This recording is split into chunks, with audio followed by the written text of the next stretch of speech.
Hey everybody, Unqualified Gamer here, and welcome to another episode of 90 Shorts. Today's episode, we're going to be talking about the recent and final chapter of Earthchild. Yeah, that was the earlier manga that was released on Shonen Jump app, and they just released their final chapter. And also, we're going to be talking about a return of a certain manga that's been in hiatus for quite a long time. And they're making their return. So yeah, let's start with the Earth Child because if you haven't heard of this manga, it's a like I said, it is a new manga. It came out February 21st of this year, and September 4th is their final chapter, issue 40 of the Shonen Weekly Shonen Jump manga or magazine. But the series, I actually enjoyed the series. It started off as a really cool rom com, or not rom com, very cool romance. Um, but then it turned into something more of a family oriented story.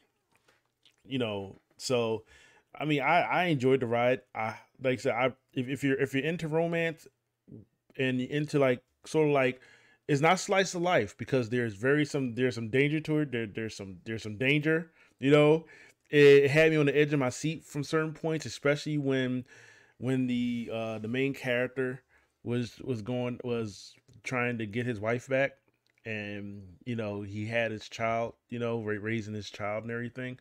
But great, good conclusion. You could tell that it probably wasn't hitting, and unfortunately, that goes for a lot of mangas within Shonen Jump. That happened. So I think now we're currently in a place where we're starting to notice, as a Western audience, when it comes down to mangas, we're starting to notice that we like, man, there's a lot of mangas being canceled, and I think that's more of a regular thing if you lived over there. Like, you know how here in the U.S. where we got American comic books, and if you read American comic books, they might come out with certain heroes, and then they just kind of just go, okay, it's not really selling that well, so let's push this in the background until it kind of fizzles out. So I'm pretty sure mangas do the same thing, with the exception of, like I said, beforehand, we would get all the popular mangas, the mangas that knew that was going to hit. One Piece, Naruto, Bleach, those heavy hitters. But I like the fact that we have like the Shonen Jump app, and we're getting the same material that they're getting in Japan like during the same time. It gives us a chance to read things that we probably never have read.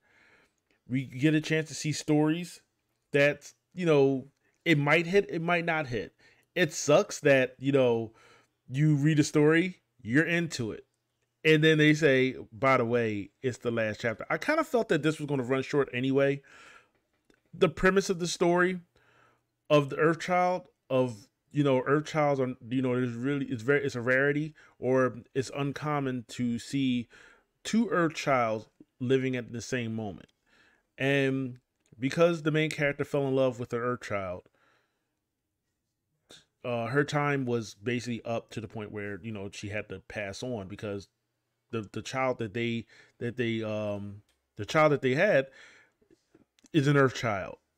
So two Earth Childs can't exist in one plane, according to this lore, and basically she had to give up her body. But in essence, he loved her so much where he actually fought.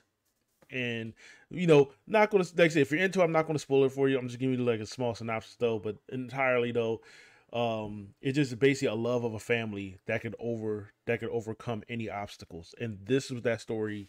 This is like the main culture of the story. Like I said, I'm a sucker for romance, so I think the first chapter of them meeting and having that romantic moment, I think it was very heartening. I liked it. It was a good setup for the story, and then it just kind of pulled off from there. And I don't know, it tugged at the heartstrings when I deal with reading stuff about family and the strength of family.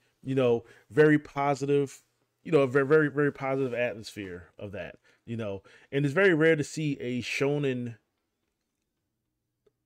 story that have basically both parents there, the protagonists to have their parents there. Normally it's either, most of the time, the mother died during childbirth or something like that, and the father is the only one there, or both parents wind up dying or whatever, and then the protagonists have to live their life in strength of not having parents. It's a very common thing that you see in shonen anime though.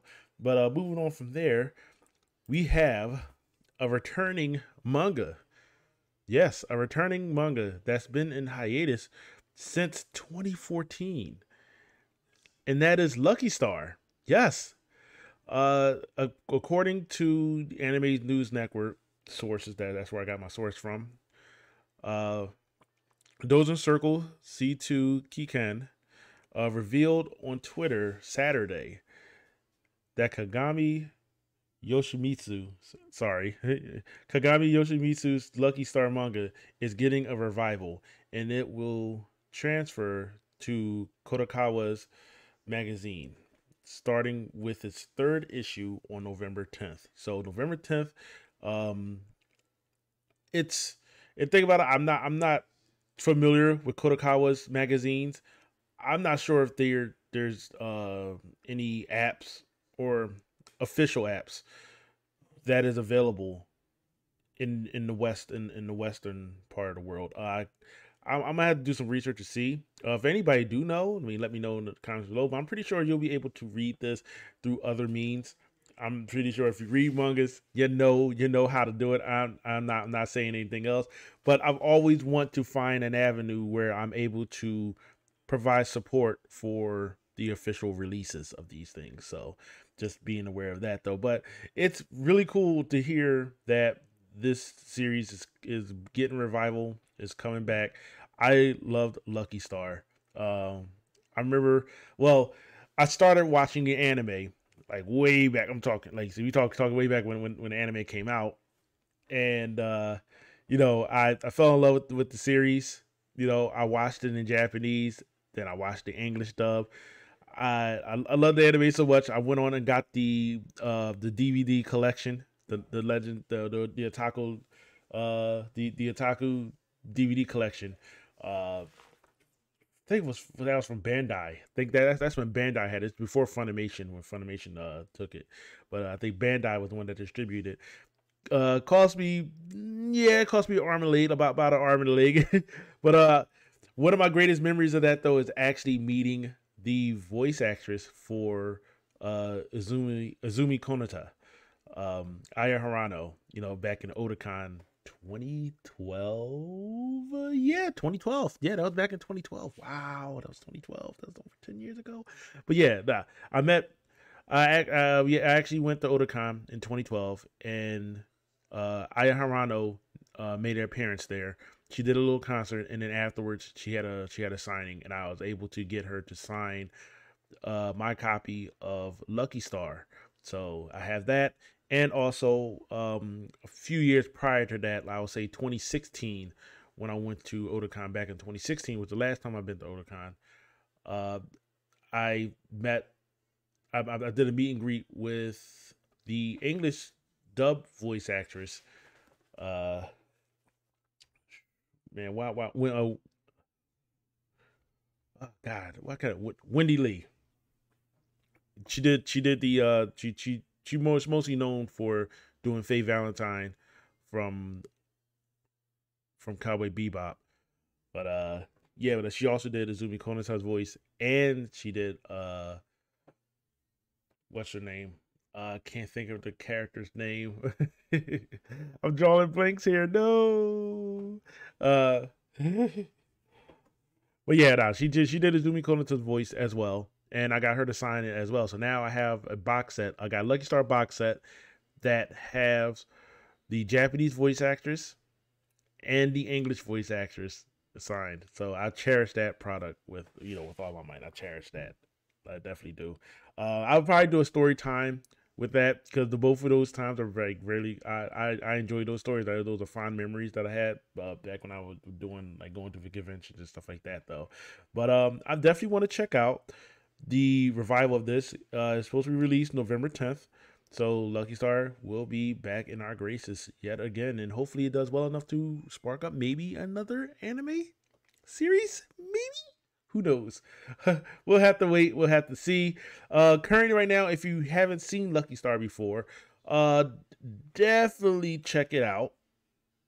It's on streaming services right now. I think I want to say it's on.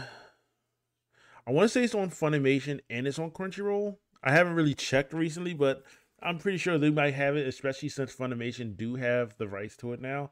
So yeah, check out Funimation or Crunchyroll if you have not seen Lucky Star. I highly recommend it. It's a great slice of life story following four girls in high school, mainly three, but it's four normally though. Through their life through high school, and Izumi Konata is like the superior otaku. Like we're calling that out there right now though. But yeah, that's all I gotta say about that, man. Like, let me know what you guys think in the comment section below. Thank you for watching. Thank you for listening. If you made it this far, I really do appreciate it. Make sure to rate, comment, and subscribe, and I will see y'all in the next video. Until then, this is Unqualified Gamer signing out. Peace.